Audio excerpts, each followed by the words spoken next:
Welcome to The Nation. I'm Jessie CHAHAL. When a child is diagnosed with a heart condition, fear often takes stage. But with the right guidance, an active and fulfilling childhood is possible. Well, to help us understand this better, we're joined by Dr. NURUL HIDAYAH AMIR, Senior Lecturer from the Faculty of Sports Science and Recreation at UiTM, Shah. Welcome, Dr. NURUL. It's good to have you with us, and more importantly, to discuss a topic that obviously affects many families, parents, as well as the children themselves.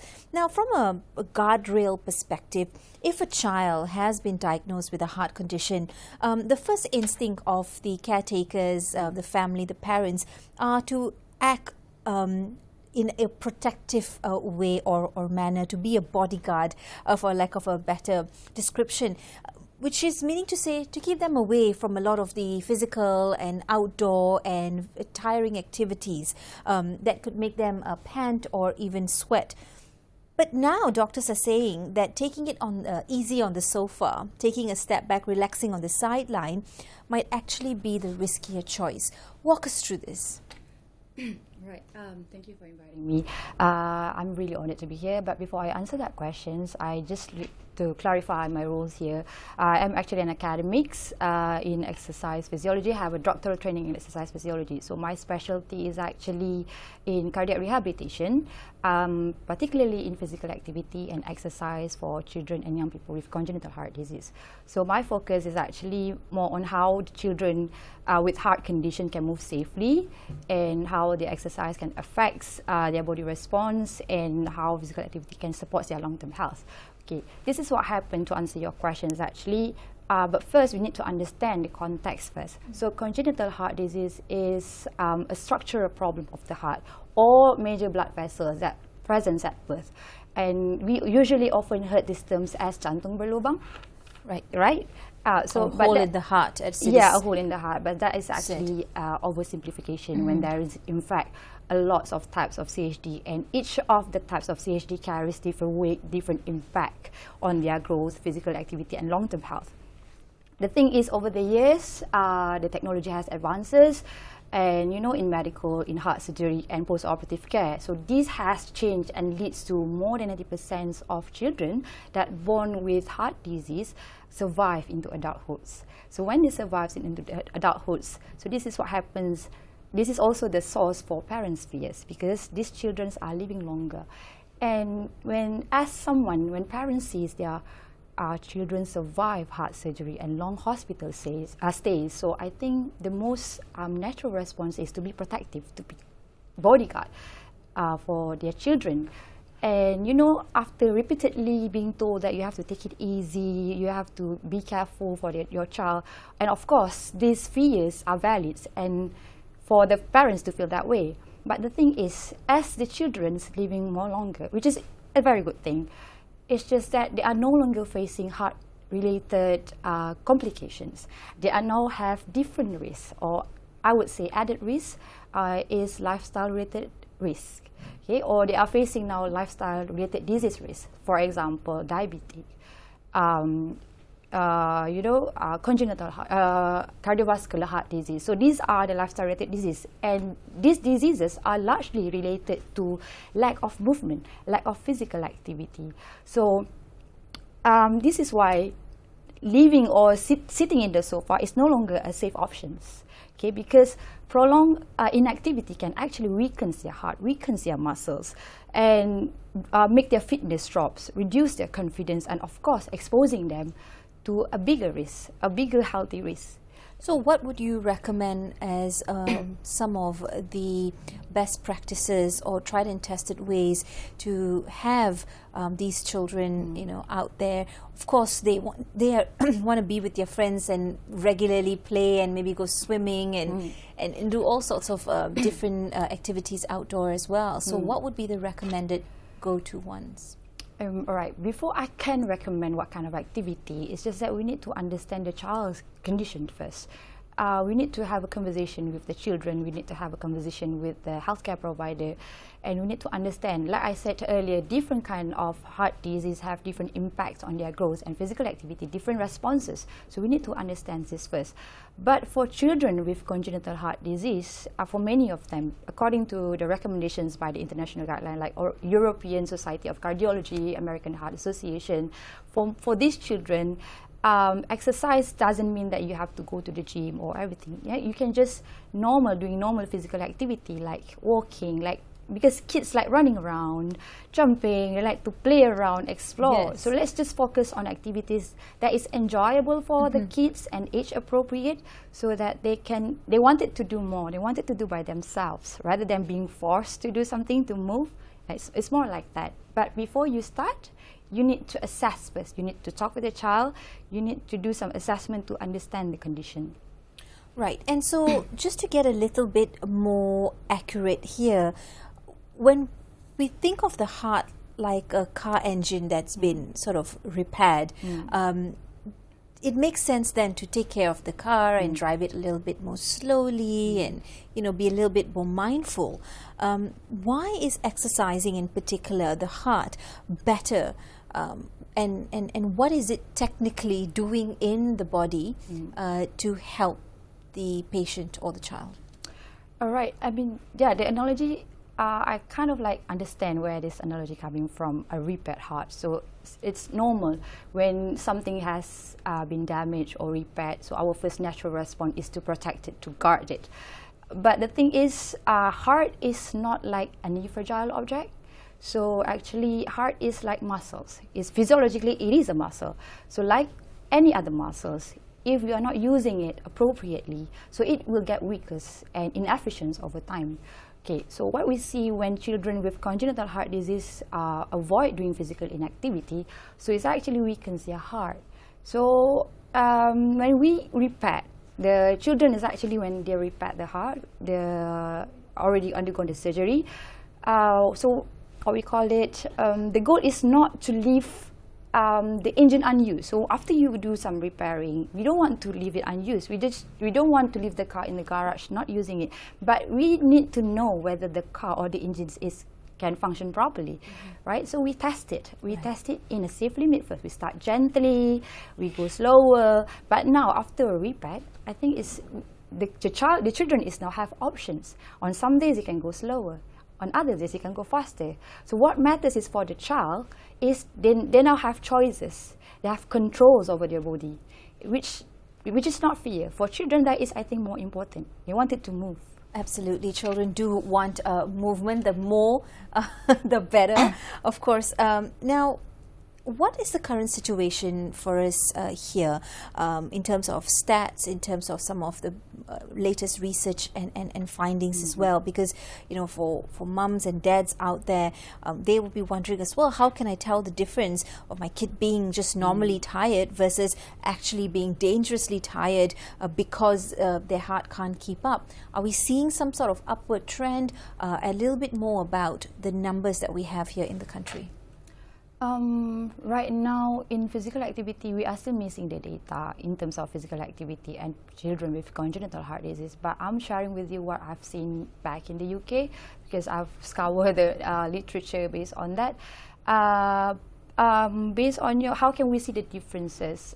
Usually, after a child undergoes a repair, the heart, the safest recommendation for the kids is they can exercise at moderate intensity. But for us to differentiate whether the children are okay or not okay, is we can actually do some tests. Okay, we call it talk tests. Okay, if the child, when we do some physical activity with the child, if the child can still talk while exercising or while playing, it means they are still at a being comfortable in intensities. But if they are started to feel panting or extremely breathlessness, and even after rest, their heart rate is not returning to normal, and that is something that we should be cautious about. So understanding, the point is for the parents and the children is to recognize the signs by doing physical activity. If we're avoiding altogether physical activity, you wouldn't know whether this is a normal tired or just dangerously tired. Right. What numbers are we seeing in the country? Are there statistics that are telling us one in how many children in Malaysia suffer or have or are diagnosed with a heart condition? All right, that's a very good question. Currently, up to 2024, there's a studies published by our medical doctors. All right, is 4 to 5 children was born with congenital heart disease out of 1,000 live births. Okay, it means that thousands of children are born with congenital heart disease every year in Malaysia, and this statistic is not far off from the one in the UK, in the Europe, or in America. So basically, congenital heart disease is still one of the most congenital defects in children. And what would you say are the cause or the factors that contribute towards a child being born with a heart condition? We cannot really say, we cannot really pinpoint this is the real cause, because the cause is actually genes, genetics. It plays a role as well. Hereditary plays a role, but there's a lots of multifactorial, like maternal diabetes, maternal hypertension, and genetics or interactions with the environments as well. That's why I said we have lots of multifactorial, and it's really hard to pinpoint.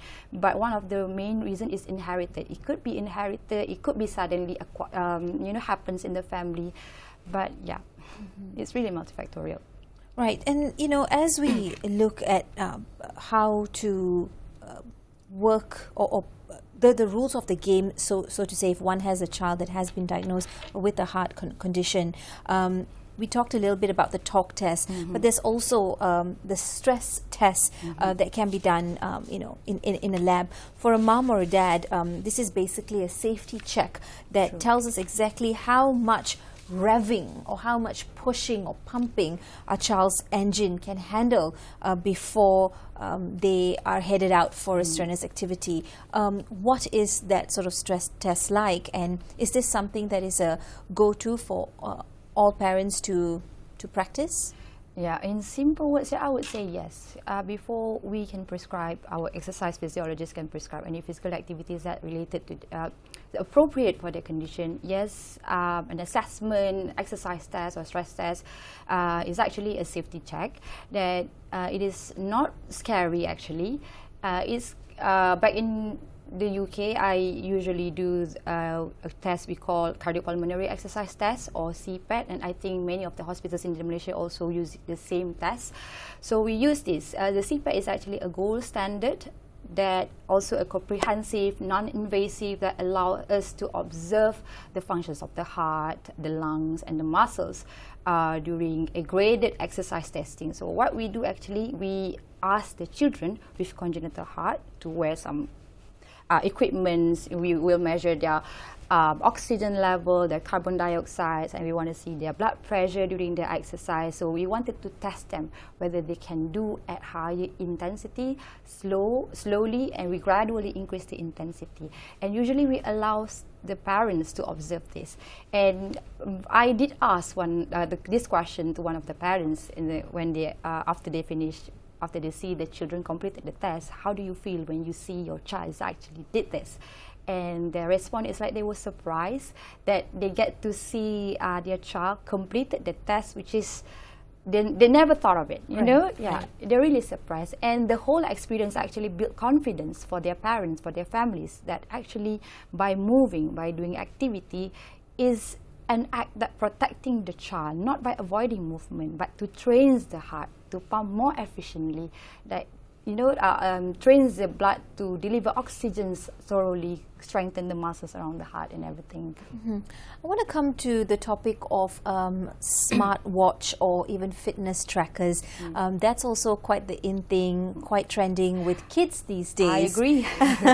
And so many options, available in the market as well. Are these gadgets then helpful for mums and dads or parents to keep an eye and track the child's movement and heart rate, or will it just make it more of a worrisome case because there's just all these numbers to be staring at all day and to analyze? Yeah, I mean, that's very timely. I mean, question, because fitness tracker and smartwatches are very in the trend nowadays, and even when I did my study, we are using that as well. So fitness trackers, yeah, is a tool that we can use in the right way. For example, they are not meant to replace professional assessment, or you need to look constantly being worrying at your heart rate readings, but they can actually help to provide some data, general patterns of your child. For example, how long does it take for the child to do some activities, how long do they sleep, how long they're being sedentary, or their daily steps, those are the data is actually shape their overall physical activity data, how long they be active across the day. But we also need to remember that in real life situation, either when the children are participating in physical activity at schools or during some sports, they are also were asked to remove these devices. So you see, when they are removing these devices, so there are some readings that are missing. So the device no longer recording the heart rates, for example. So what more important than relying on the device? We need to teach the children to not rely on the device, but to start understand, listen to their body. So they know, even without the device, they know that if there's something doesn't feel right and they're not comfortable about it, they need to recognize and able to speak up. So what really matters is not just depending on what numbers on the screen and everything. The fitness tracker and smartwatches, yes, it's very great tools to instill confidence in movement and everything, but not as a tool as a constant worry for the parents. Okay, now the other question I had is the weather. Even us, sweat so much, and the weather makes us feel, tired. It's always hot and humid. Does this heat change also apply, and does it affect these kids the same way? How do we keep them then active, to let them go out and about without the concept of overheating or perhaps even getting dehydrated, which could be equally worrying? Yeah, so in exercise, even for children, all children generally, heat and humidity affects children particularly more than normal adults. So with our weather and everything, yes, for children, they are easily constantly being tired faster, overheating faster. So, but that does not mean that, especially children with congenital heart disease, needs to avoid physical activity. We just need some slight changes, slight modification. For example, we're choosing doing activities at early in the morning, later in the evening. Opted for more indoor area, shaded area, rather than and frequent hydration as well, and frequent rest. So yeah, I think by allowing simple modification should allow the kids to exercise without weather in factor. Right, and as we talk about, wanting and having the kid to be independent as well, with school there, how do you, or rather what would you say to parents who have a very scary thought of leaving their child at school? How can a parent then move on to explain to the teachers or the PE teacher who might be terrified of letting the child join into the activities as well? What should be in that school letter? How should it be communicated to the school to say, let my child take part in all activities, but also watch out for my child? Yeah, I think that's a very there's very legit concern for parents with congenital heart disease, and it is important to stress that the level of risk is not the same for all children with congenital heart disease.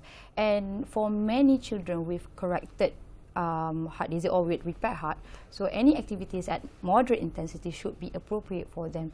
And if parents decided to send school a letter to PE teachers, I think what should be, in my opinion, what should be in the letter is what can the child do, and maybe perhaps teachers should be made understand that allow the kids to be self-pacing and regular breaks, and also provide some simple warning signs so that the teacher can feel reassured and our children can stay included in the PE sessions at school. Yeah, that's definitely some good advice. But my concern and my thoughts go to the kid himself or herself. They are full of energy, they're full of spirit, and a lot of times us as adults focus on the physical heart. But what do we tell them about their spirit, about keeping up their confidence, and about staying strong and having that I can play attitude? Yeah, I think this is most important questions for the kids. I think most of the kids think that they don't really think about their diagnosis, but they really care about what they can do. What they can do, can I do this? Can I join this, mommy? Can I participate in this? But after being repeatedly say that you have to be careful, you have to sit out and everything. So eventually this will get to them. So they will feel fragile. They feel that, oh, I cannot do this, I cannot do that. So this kind of fragility, and even they will feel different because I cannot join my fellow friends do this kind of activities. So one of the things is letting your child do being included in any physical activities can actually shift the mindsets from I'm sick to I can do this, I'm capable to do this. So when they feel included, it certainly helps them to feel much more positive, they're much happier, because living off movement is actually part of their childhood. Right. Jumping around and everything, they wanted to feel included. So we need to consider our approach in the time coming. For families watching today who may feel they are unsupported or are in search for more support in terms of guidance, in terms of advice as well, where can they go? Is this available, this kind of information and help available at the nearest KK, or is it local government hospitals, or do they need to then come out to like the big city centres? I just want family to know that they are not alone. I think Malaysia government hospitals are providing care at the moment. So they are also provide follow-up care on cardiologists, and I believe regarding daily physical activity as well. So from a rehabilitation and physical activity perspective, is what's important for the family is they are comfortable of speaking up about this issue with their healthcare provider, healthcare teams, and not just about medication, but also about activities. They can see what kind of activities they can do, but speak up. Share this with their healthcare provider. And I, for myself, my team and I, actually, we are working through some collaborations with the clinicians and, to strengthen our support in terms of physical activity and exercise. We hope that our conversation here today really does inspire the parents who are at home with a child with a heart condition, and we want to assure you that even the smallest steps that you can take to move forward to get your child from the sofa into the playground safely, what would be your advice there? My advice is the first smallest steps that maybe not too overwhelming for the parents is talk to your child first. You have to understand the condition, talk to your child, and also talk to your healthcare provider. So just go and see your doctors and ask, I wanted to do this, I want my child to feel included, so what can we do? And then we do some assessment, and then we start from there. So it doesn't have to be big, it doesn't have to be something fancy, you just have to start first, start slowly. So the first is conversation, and then also some assessment, and we go from there, build the confidence steps by steps. That's right, baby steps does it. Well, thank you very much, Dr. NURUL, for coming in and, of course, talking to us about how supporting a child with a heart condition isn't just about managing the risk, it's also about helping them grow with confidence and joy and with a sense of normalcy. With the right guidance, staying active can remain a healthy and positive part of childhood. I'm JESSY CHAHAL. Thank you for watching The Nation, and do join us again for more in-depth conversations on issues that matter. I'll see you next time. Bye-bye.